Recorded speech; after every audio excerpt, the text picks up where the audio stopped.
Egunon, les dejo con Antoni Segura y más, que va a hablar sobre Guernica y los bombardeos de Guernica y Barcelona. Y bueno, Antoni Segura y Masokin, gusten zaituztet Guernica eta Barcelonako bombardeketei buruz hitz eginez. Voy a ser Sí, riguroso ya contigo, es que sí, no me queda porque veo más. que si los políticos ya están, pues yo me iré pronto. Ya lo siento. Además, algunas de las cosas que voy a decir ya las acaba de decir Laia. Me ha ido muy bien las fotos que ha acabado al final de San Feliu Neri, porque sin desmentir lo que ella ha dicho, sí que yo soy del barrio.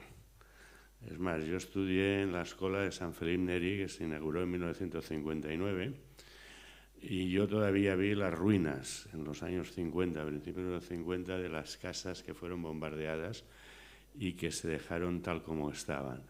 Yo pienso que la dictadura empieza a tomar, dijéramos, conciencia del mal efecto que tenía aquello bastante más tarde, porque en los años 50 en el barrio todos sabíamos lo que había pasado. Además, tal como estaba la fachada de San Feliu Neri, era imposible esconder aquello. Hoy sí, hoy seguramente la gente va, los turistas van, lo ven y no saben muy bien lo que están viendo, ¿no? Excepto una piedra machacada como si hubiera tenido la viruela el convento, pero yo no sé si se les explica a raíz de qué es aquello, ¿no? Desde luego a los chavales que crecimos en ese barrio no hacía falta muchas explicaciones, porque ya digo que era una cosa que quien más, quien menos, proveniendo del barrio, sabía de qué era. En fin, los bombardeos de Durango, de Guernica, de 1937 o de Barcelona de 1938 serían sin duda hoy considerados crímenes de guerra contra la humanidad o de lesa humanidad, tal como se intentó definir este tipo de delitos en el juicio de Nuremberg en 1945-46.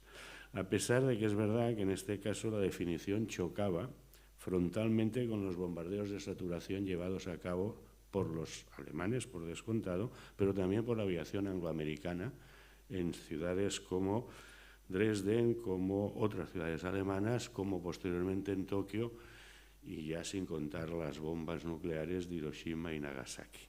Lo que sí que, por otra parte, no era la primera vez que se utilizaba un tipo de bombardeo, no en este caso de saturación, pero sí con bombas químicas. Lo que pasa es que hasta entonces se había producido fuera de Europa. Y cuando digo fuera de Europa, estoy pensando en los bombardeos de la RAF, por ejemplo, en Siria, contra los kurdos, en los años 20, de los italianos en Abisinia y Libia en 1911. Perdón, he dicho Siria, quería decir Irak, es contra la revuelta iraquí, kurda de Irak en el año 23, en Birmania y la India por el Reino Unido, en las décadas también de los años 20, etc. Y, por supuesto, de España en el RIF. En el RIF se utilizan armas químicas y además financiadas por un banquero conocido, mallorquín, que es Marc. Marc financia algunos bombardeos contra las tribus rifeñas con armamento químico. Lamentablemente, por supuesto, también Japón en la Manchuria, en la zona de Manchuria de la China. Lamentablemente, la invasión de Ucrania yo pienso que ha vuelto a poner de referencia, ha vuelto a poner en la orden del día todo el tema de los bombardeos de saturación. Es una técnica que el ejército ruso está empleando y que ya había empleado antes. Había empleado en Grozny, en la capital de Chechenia, que prácticamente queda arrasada, que había empleado en una guerra de la cual se ha hablado mucho pero conocemos muy poco, Alepo. Alepo era una ciudad preciosa, la segunda ciudad de Siria, con una mezquita omeya increíblemente hermosa, de la cual no queda prácticamente nada. Yo tengo un amigo que fue diplomático y, en fin, tenía contactos, me envió fotos, un diplomático francés, actualmente profesor en Francia, en el Instituto de Estudios Políticos, me envió fotos de la mezquita omeya de Alepo y es para echarse a llorar.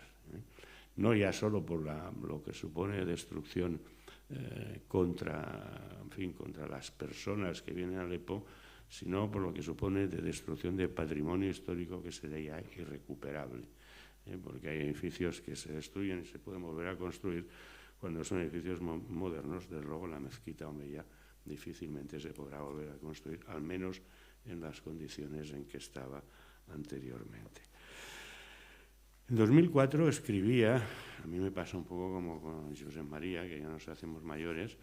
En 2004, cuando yo tenía el gusto de colaborar estrechamente con medios de comunicación vascos, escribí en un prólogo de un libro de un amigo: cada familia vasca anida uno o varios pósitos de recuerdos, de verdad, de desazón, de no reconciliación con un pasado que impide normalizar políticamente el presente. Insisto, 2004, las cosas afortunadamente han cambiado bastante desde entonces.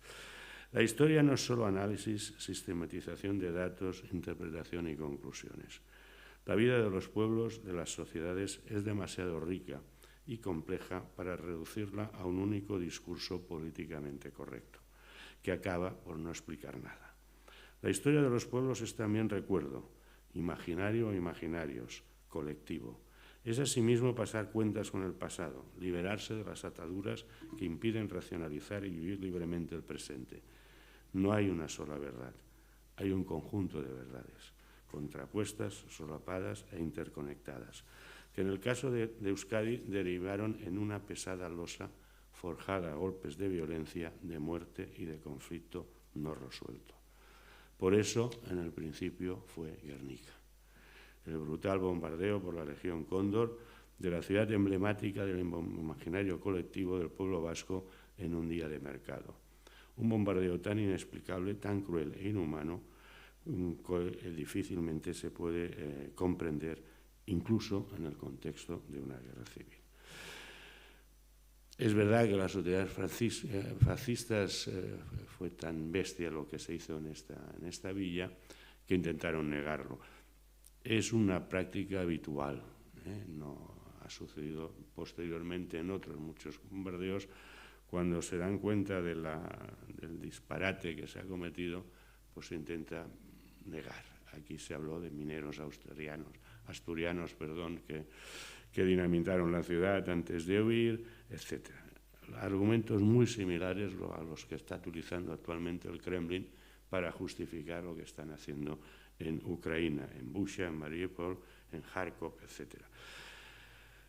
Sin embargo, a pesar de estos intentos de ocultación franquista y hoy del Kremlin, el bombardeo de Guernica, como los de Barcelona en enero y marzo del 38, fueron reales, tremendamente reales, y constituían un recuerdo vivo entre los que lo vivieron muchos años después.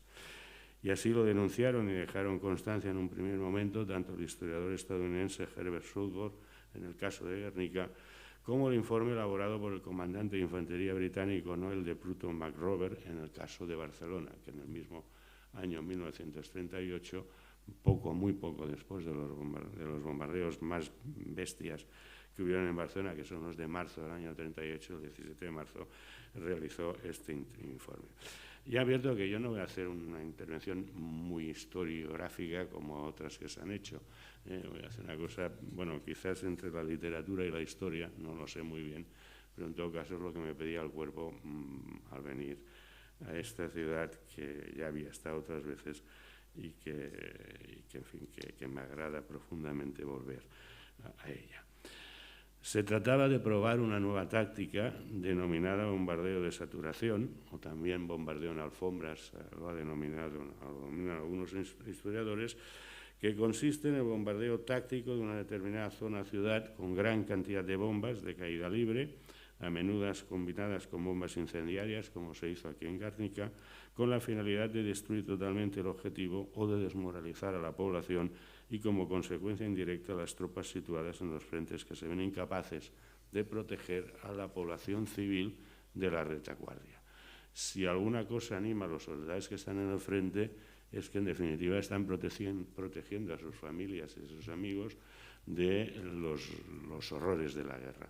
Evidentemente, cuando esta guerra se traslada de manera indiscriminada a la población civil, esto contribuye a desmoralizar profundamente a esos soldados porque se dan cuenta que por muy bien que ellos intenten luchar y enfrentarse al enemigo, no consiguen su objetivo último, que en definitiva es proteger a sus familias y a su entorno de relaciones, porque las ciudades quedan en este caso desguarnecidas.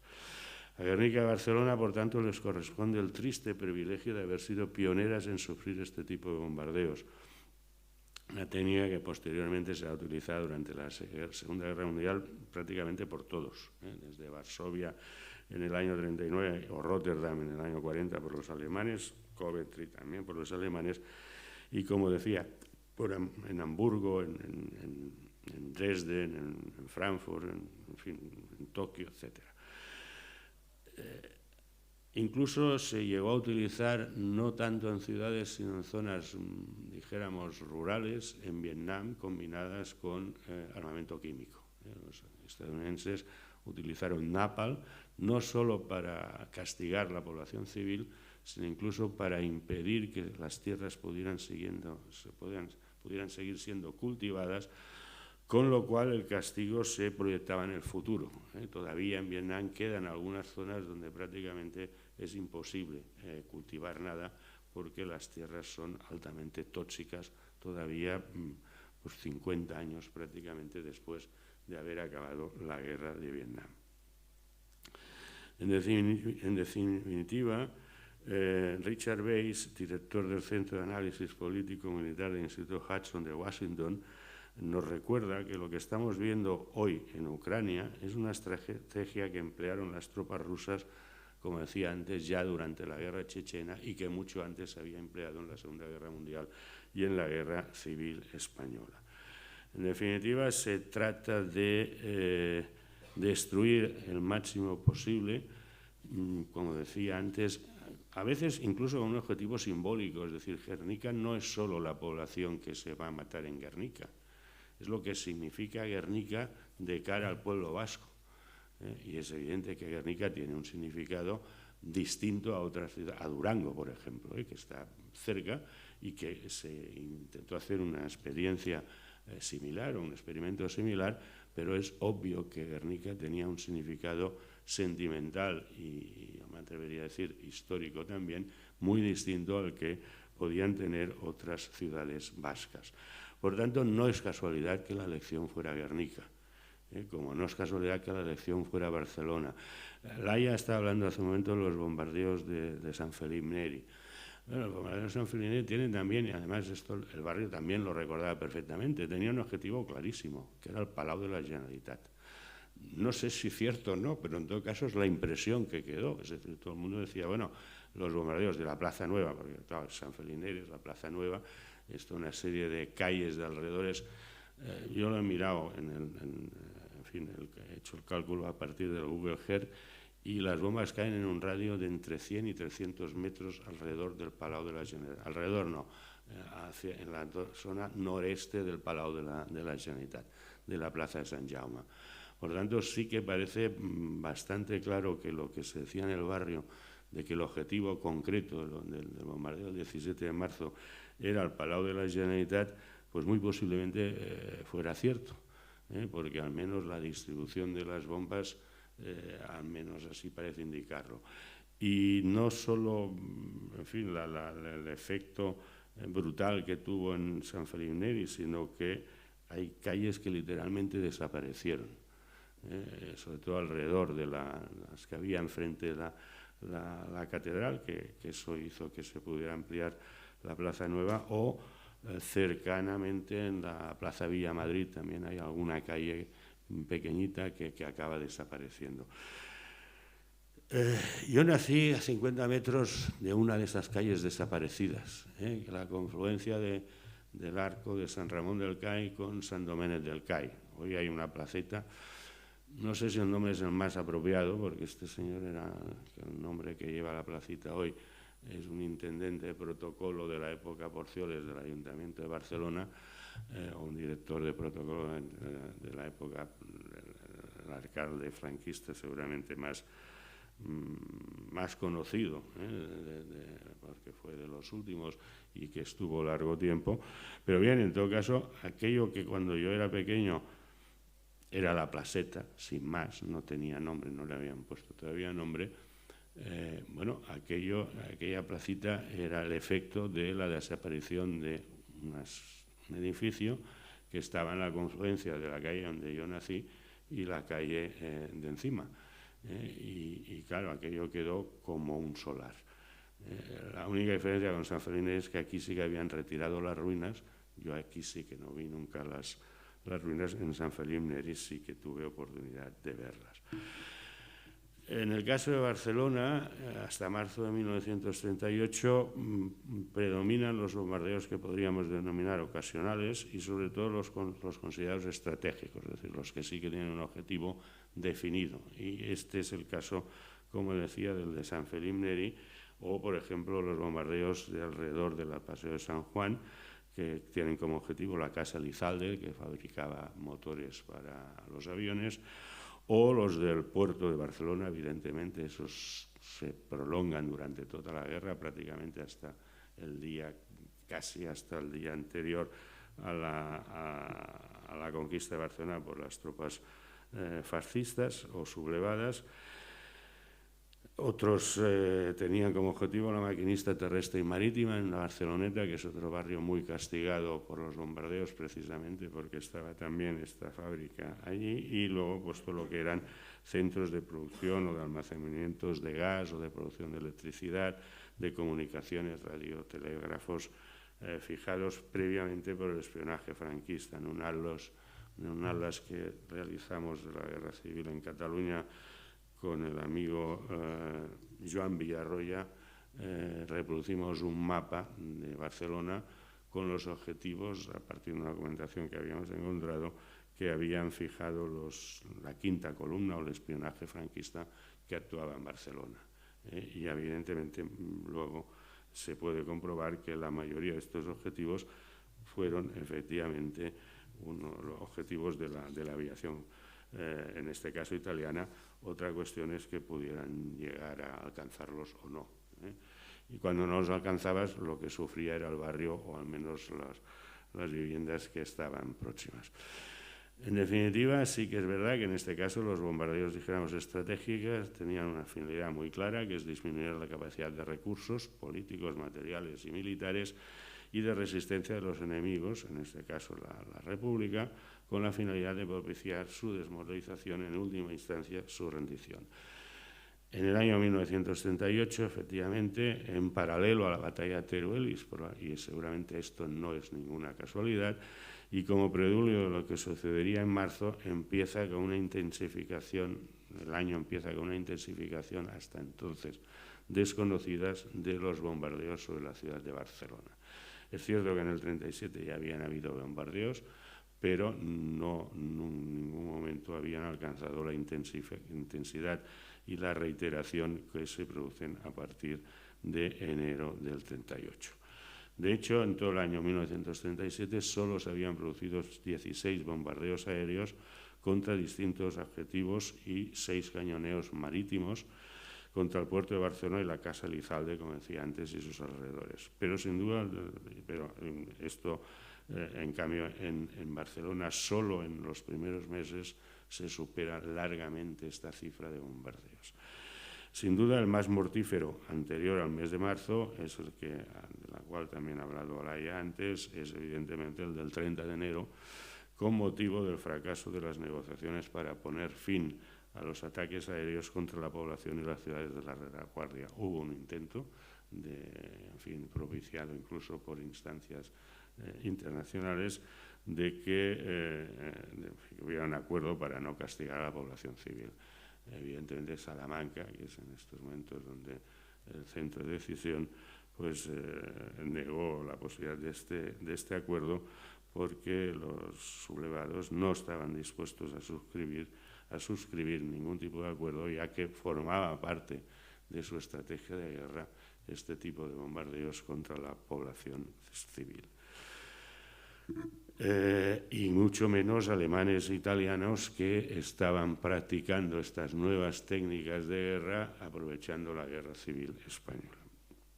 Es lo que la crónica diaria de la Generalitat de Cataluña, una especie de dietario que elaboraba el gobierno de la Generalitat, describe de la siguiente manera los bombardeos del 30 de enero. Lamentablemente, del 17 de marzo no tenemos dietario porque lo que hay publicado hasta ahora acaba en enero del 38.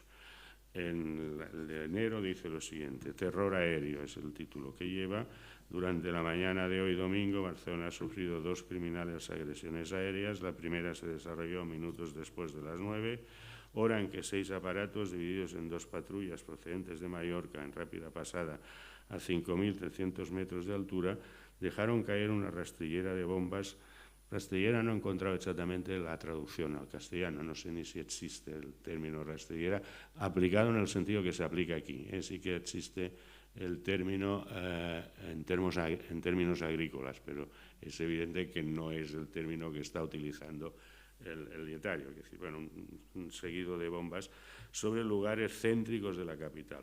A las 11 de la mañana, 9 aviones de la misma procedencia en 3 patrullas y a una altura aún superior repitieron la agresión, también sobre lugares de la ciudad muy densamente poblados, y derrumbaron, como los de la incursión anterior, algunas casas. Las víctimas, dice, las cifras de víctimas computadas hasta las 10 de la noche son muertos 153, entre ellos 47 niños, heridos 63 hombres y 45 mujeres, y los puntos más castigados, algunos ya los he dicho, por estas 2 agresiones han sido las calles afluentes de la Plaza Nueva, San Felip Neri, Canuda, Duque de Victoria, Carrer de la Palla, Paja y otros lugares del distrito. En fin, una cosa que sí que querría indicar, porque ya que estamos en Guernica pienso que vale la pena, también un poco la memoria del barrio decía que yo publiqué un artículo intentando explicar esto un poco en el año 99 en el diario Avui, donde digo textualmente que los voluntarios recogían a paladas, no sé si se dice así en castellano, a golpes de pala, es decir, con las palas sacaban los cuerpos de los niños de las ruinas del convento de San Felip Neri. Las 3 bombas cayeron, una cayó en medio del claustro, donde el claustro estaba. El claustro ahora no se puede entrar porque la iglesia no quedan felipones, es decir, el último filipón era el Pare Casanovas, murió hace unos años y por tanto la congregación como tal ha desaparecido, al menos en lo que es San Felip Neri y la plaza. No sé si queda alguien más, queda algún felipón todavía en Gracia, que había otra sede de esta comunidad de origen italiano. Decía que el claustro está pues igual que la fachada. Era un sitio donde yo había jugado a fútbol, esto que ahora en las escuelas parece ser que cada día no se puede jugar, porque hay una normativa que por cuestiones de género que dice que provoca una discriminación. No voy a entrar en esto, ni mucho menos, porque no es el tema de hoy. En todo caso, entonces sí que jugamos en el claustro y evidentemente también sabíamos por qué el claustro estaba de aquella manera, ¿no? Todo salpicado por la granada, ¿no? Decía que sí que había una cierta, y esto ya de mayor pude comprobarlo, lo decía ya en este artículo del 99, había una cierta, en fin, la memoria a veces engaña también, la memoria hay que contrastarla, porque a veces la memoria acaba engañando, incluso la personal, ¿no? En el barrio se decía que eran niños vascos, refugiados vascos. Esto, en fin, era una creencia generalizada. Quizás tenía que ver con el hecho de que el gobierno vasco se hubiera trasladado hacía relativamente poco tiempo, en el otoño del 37, al Paseo de Gracia número 60. Doy el número porque si alguien está interesado todavía puede ver la placa que hay en el Paseo de Gracia número 60 en el edificio que ocupó el gobierno vasco en Barcelona.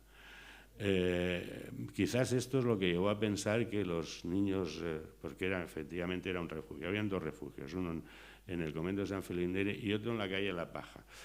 Claro, el que no sabe, el que no conozca, y es lógico, la geografía urbana de Barcelona pueden parecer que sean distintos, no son distintos. La calle de La Paja es exactamente la calle que queda detrás de San Feliu Neri, lo que pasa es que hay un desnivel pronunciado y bueno, si no lo sabes, pues puede parecer que sean dos unidades distintas, no lo son. La calle de La Paja también hasta hace muy poco, esto hace menos que la plaza de San Feliu Neri, quedaban, si no las ruinas, sí que quedaba el solar. Habrán hecho una especie de placita más o menos adecentada, dijéramos, con algunas plantitas y tal, pero yo la recuerdo, perdón por la nueva referencia al fútbol, pero es que cuando jugamos al fútbol en el patio de la escuela, que de hecho era el terrado, frecuentemente se nos colgaban las pelotas y las teníamos que ir a buscar a la calle La Paja.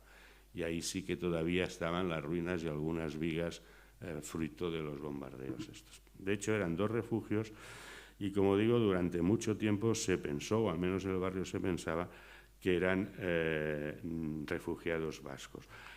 Comprobando los nombres, cosa que se puede hacer gracias al estupendo libro que hizo Joan Villarroya dando los nombres de las víctimas en cada día de bombardeo, pues no podían ser vascos porque no hay ningún apellido de origen vasco. Por tanto, más probablemente, podían ser o refugiados de niños de Málaga, que había caído y que también vinieron refugiados hacia Cataluña, o incluso de Madrid, porque en Madrid empezaron a llegar refugiados, especialmente niños, desde el principio de la guerra, porque en noviembre parecía inminente del 36, me refiero ahora, parecía inminente la caída de Madrid. Se inicia una campaña de ayuda a Madrid desde Cataluña y entre esta campaña había el acogimiento de refugiados, especialmente niños. Bien, decía, y no querría extenderme demasiado para que el organizador no me riña y los políticos no se les haga esperar, porque está feo hacer esperar a los políticos, aunque a veces los políticos también nos hacen esperar a nosotros soluciones a nuestros problemas. ¿Qué le vamos a hacer? Intentaré ser educado. Decía que voy a dejar ya los bombardeos de enero y vamos a ir al bombardeo brutal, que es el de marzo del año 38. Cataluña tenía una situación especial respecto a otras regiones del Estado, que es el hecho de que el golpe de Estado triunfara en Mallorca. Porque Mallorca se convierte en una especie de portaaviones natural para bombardear la costa catalana y parte de la valenciana. Claro, la aviación italiana, la aviación italiana se instala en Mallorca y desde Mallorca el vuelo hasta Barcelona es relativamente corto, les permite ir y regresar a Mallorca y por tanto eso produjo una intensificación de los bombardeos que probablemente no se dio en otras regiones donde, dijéramos, había más distancia desde los aeródromos fascistas hacia los objetivos. Eso hará que hay un intento, incluso por parte de la República, el desembarco de Bayo en agosto del 36, que desgraciadamente fracasa, no consigue sus objetivos y a partir de ese momento, efectivamente, Mallorca, como digo, a diferencia de Menorca, que queda en manos republicanas, pero Mallorca queda en manos italianas en este caso prácticamente, y es muy fácil bombardear Barcelona desde allí. Los bombardeos del 16 y el 18 de marzo, según la crónica internacional, es que la gran novedad había sido la técnica de aproximación silenciosa empleada por los aviones italianos, elevándose a mucha altura, deteniendo los motores y planeando un centenar de kilómetros hasta el objetivo. Esto impedía que fueran detectados por el sistema antiaéreo. Este ataque por sorpresa, combinado con el uso de bombas altamente explosivas, provocaban el efecto buscado, el caos y el pánico. Esto impedía que fueran detectados por el sistema antiaéreo. Otros autores también han destacado la nueva técnica experimentada por los italianos de encadenar sucesivamente los bombardeos en lugar de concentrarlos, como habían hecho hasta entonces. Así conseguían utilizar el sistema de alarmas, puesto que la población no sabía si los repetidos silbidos eran el inicio o el final de un ataque. La situación de peligro pues, fue vivida por la gente de forma constante durante 3 días seguidos, entre el 16, como decía, y el 18 de marzo. Hoy sabemos que estos bombardeos fueron ordenados directamente por Mussolini para provocar esta nueva técnica de hacer la guerra. Como recuerdan dos autoras que publicaron un libro específico sobre estos 3 días de marzo, Paola Locase y Susana Oliveira, en el momento de producirse los bombardeos de marzo de 1938, y seguramente no es casual, Barcelona concentraba todo el poder político de la Segunda República. Es decir, el gobierno de la Generalitat, por supuesto, pero también el gobierno vasco desde el otoño de 1937, como decía antes, y el gobierno de la República Española desde finales de octubre del mismo 1937. Por tanto, la máxima concentración de poder político republicano de la Segunda República en aquellos momentos está en Barcelona. Y por tanto, seguramente no tiene nada de casual que la aviación italiana intensificara los bombardeos y los concentrara en el centro de la ciudad justamente en aquellos momentos. En definitiva, Barcelona concentraba, como decía, la cúpula militar y política y, por tanto, era donde se tomaban las decisiones más importantes respecto al devenir de la guerra por parte de la Segunda República.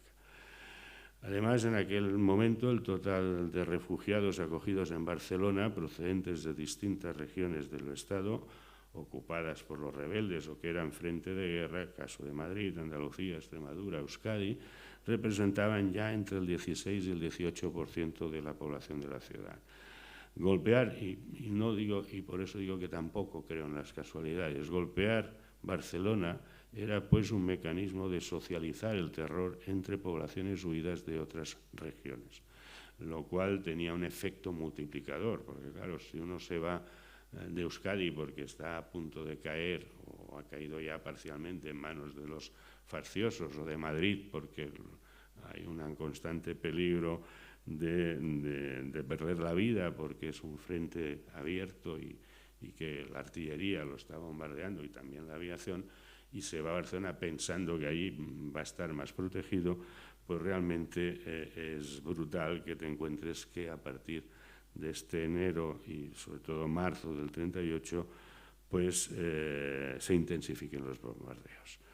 Barcelona vivió 41 horas interminables bajo las bombas, ataques continuos con intervalos, sigo con Paola Locacio y Oliveira, ataques continuos con intervalos a menudo que no superaban las 3 horas, paralizaron la ciudad y extendieron el pánico entre la población. Los aviones italianos dejaron caer sobre el centro de la ciudad, el área delimitada por las calles Córcega, Marina y Entenza, 44 toneladas de bombas. Lejos de perseguir ningún objetivo militar, se trataba de bombardeos indiscriminados sobre la población civil. El balance fue terrible y cerca de un millar de personas perdieron la vida esos 3 días de marzo. La Guerra Civil Española pasó a ostentar el triste honor de ser la primera guerra moderna en la que murieron más civiles que militares, una proporción que se está o lleva invirtiéndose desde finales del siglo XIX hasta ahora. Voy a señalar de pasada un hecho quizás menos relevante, pero no por ello deja de ser importante. De Barcelona hay un éxodo, hay un cierto éxodo de familias más o menos acomodadas que se van a vivir al extrarradio, se van a vivir, incluso estoy pensando en algunos casos que conozco, relativamente lejos, a comarcas alejadas de la ciudad, huyendo precisamente de esos bombardeos. Y ese éxodo se produce sobre todo a partir de ese mes de marzo del 38, donde aquellos que pueden se van a vivir pues, o al Vallés o a la selva incluso, en algunos casos, etcétera. En fin, no me voy a alargar para que no me rillan excesivamente los organizadores. En todo caso, empiezan a sonar las alarmas a las 10 horas de la noche del 16 de marzo y, como decía antes, durante 41 horas seguidas pues se repiten. Tenía aquí una descripción de los bombardeos de estos 3 días, pero no me voy a detener. Sí que me voy a detener en el bombardeo del día 17, porque voy a aportar una fuente, bueno, que seguramente mucha gente conoce, pero es la descripción más completa que he encontrado de este bombardeo, que tiene una peculiaridad. También lo ha apuntado Laia, yo lo voy a detallar un poco más, que es el del Cine Coliseum. ¿Por qué? Porque en el Cine Coliseum incluso los italianos tomaban fotografías, hay que decirlo, de los efectos de los bombardeos. Es decir, los aviones llevaban incorporadas máquinas fotográficas. Cuando hicimos el Alas de la Guerra Civil con Joan Villarroya, se fue a Italia a buscar esta documentación y bien, algunos de ellos se pudieron comprobar. El 17 de marzo, los mismos pilotos que habían bombardeado Barcelona se quedan sorprendidos al ver las fotografías del efecto de su bombardeo, porque se levanta una columna de fuego y de humo que alcanza unos 250 metros de altura, lo cual no era frecuente en bombas, lo decía antes Joan, que como máximo eran de 250 kilos, porque las de 500 kilos, como ha dicho él, se emplearon un poco más tarde. ¿Qué es lo que sucedió? Pues que una de las bombas cayó encima de un camión cargado de trilita. Y evidentemente eso no estaba previsto en el guión del bombardeo de aquel día. Voy a dar la descripción que hace un testigo directo, que está recogido, claro, no está recogido en un libro de historia, está recogido en una biografía de 3 hermanos escritores de Barcelona, que son los Goytisolo, hoy ya desaparecidos. En ese bombardeo desapareció Julia Gay, que era la madre, Julia Gay Vivas, que era la madre de los 3 hermanos Goytisolo, que alguno de ellos no superó nunca esa ausencia y que además queda reflejado en algunas de sus obras. Voy a citar textualmente porque pienso que vale la pena. Dice: a las 11 llegaron al castillo de Montjuïc y esa mañana cargaron en total 10 toneladas de explosivos. 3 en su Chevrolet, eran dos, un furgón y un camión, y 7 en el gran camión del otro chofer. El que está hablando es un soldado que iba en el Chevrolet. Mientras la escuadrilla de bombardeos italianos sobrevolaba Castelldefels, el soldado Juan P., no da el apellido, llegó a la Plaza de España. Poco después, cerca de la calle Urgel, oyó las alarmas aéreas e inmediatamente pisó el acelerador. Su ayudante habló de detenerse, pero él tenía órdenes e iba a cumplirlas. El miliciano le dijo entonces algo que no olvidaría nunca: Juan, si nos cae una bomba encima, todo Barcelona vuela. En respuesta, Juan P. le ordenó que saliera al estribo y hiciese señales con una banderola y un silbato. Ahora el Chevrolet atravesaba velozmente la Gran Vía, abriéndose paso entre la gente que huía hacia los refugios. A la altura del Hotel Ritz, el soldado Juan P. oyó una atronadora explosión a su espalda. Miró por el retrovisor y pudo ver una gigantesca nube de humo ante el Cine Coliseum. En un segundo, todo aquel tramo de la Gran Vía, desde la calle Balmes hasta el Paseo de Gracia, fue borrado del mapa. El reloj de la cercana Unión Suiza Relojera se detuvo a las 2 menos 5 de la tarde. A las 2:10, el soldado Juan P. entró en la estación de la Sagrera al volante del Chevrolet cargado de explosivos. Estaban trasladando explosivos desde el castillo de Montjuïc hasta San Andreu. Si no se conoce Barcelona, pero si no, dijéramos que es un trayecto relativamente largo. Al volante del Chevrolet cargado de explosivos. Aún vibraba en su cabeza la bárbara explosión del Coliseo cuando el oficial le preguntó por el otro camión del pequeño convoy. Solo entonces Juan comprendió que aquel camión jamás llegaría. Una de las bombas enemigas había caído sobre el vehículo y lo habían volatilizado. Aquel día, un proyectil italiano de 250 kilos activó un cargamento de 7 toneladas de melinita. La deflagración fue tan devastadora que muy pronto Barcelona se pobló de rumores acerca de que los italianos habían empleado un nuevo explosivo. Se habló de una poderosísima bomba de aire líquido, de un poder destructor muy superior al conocido. Solo el soldado Juan y una docena de militares sabían la verdad, que fue silenciada por motivos bélicos, hasta que el propio Juan P. me contó la historia medio siglo después. Desde el primer momento la ciudad tuvo noticia de las espantosas escenas vividas en el cine Coliseum. Un tío del mismo soldado Juan se esfumó literalmente junto a un grupo de ciudadanos que aguardaban en la parada del tranvía. Los clientes de la popular terraza del Café del Oro del Rin desaparecieron. Los pasajeros de un tranvía murieron carbonizados sin que nadie pudiera auxiliarlos. Las bocinas de los coches se desataron en 100 aullidos e incluso un hombre decapitado por la explosión dio varios pasos completamente erguido y sin cabeza. Las fotografías tomadas a los pocos momentos son aterradoras, dantescas y, como en el caso de Guernica, anticiparon el holocausto de Hiroshima. Aquella tarde, el 7 de marzo, la madre de los Goytisolo no volvió a casa.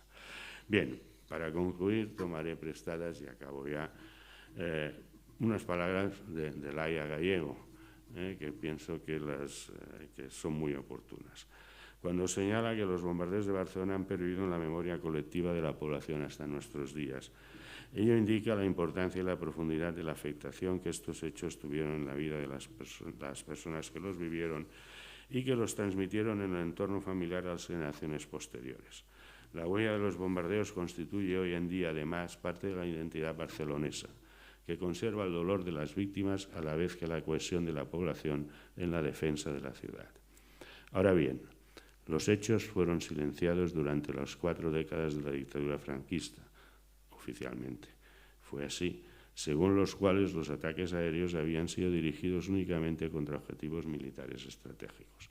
Los responsables de los crímenes fueron invisibilizados y la memoria de las víctimas fue excluida de los relatos oficiales y ocultada al espacio público.